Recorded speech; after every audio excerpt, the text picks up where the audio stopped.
Hindi pa ba kumukontak sa'yo si Annalyn? Ay, hindi pa po. Wala naman siyang text po sa akin. Ano traffic? Dagat traffic? Siyempre, joke yan. Seryoso ka? Ano yun?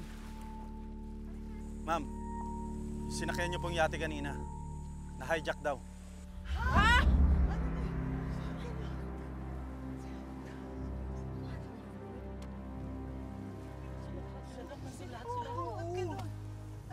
Kuya, di ba nandun na sila Annalyn tsaka si Lynette? Doon sila nakasakay kanina pa? Teka, kuya, confirm na po ba to? Asan niyo to nalaman? Yes, sir. Confirm po. Nakausap ko po yung Coast Guard. Tinawagan daw po sila ng kakilala nila mga isda.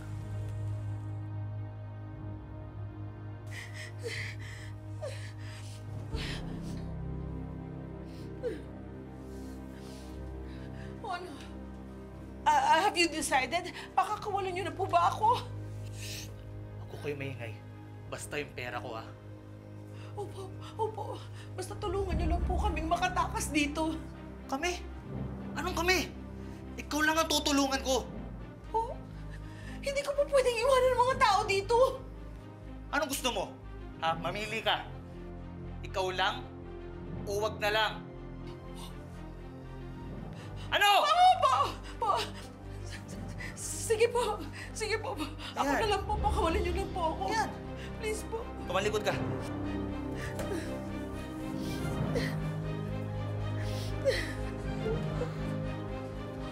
Hoy! Anong ginagawa mo? Pinapatakas mo ba yan? Bro, bibigyan tayo ng 10 milyon. Hati tayo. Opo. Traitor ka! Anong traitor? Ay! No! Po! Hindi po, please, maawa po kayo sa akin. 10 milyon ibibigay ko po sa inyo. 10 million po. Magkano po gusto niyo? Look, thank you. Please save me. Help me. Sandali.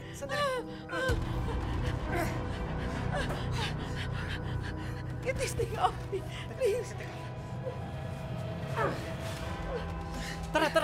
Let's go. Malis na tayo dito. Kailangan maghiwalay tayo. Wala na oras. Kailangan ng tulong ni Lynette. Sige. Tara. Let's go.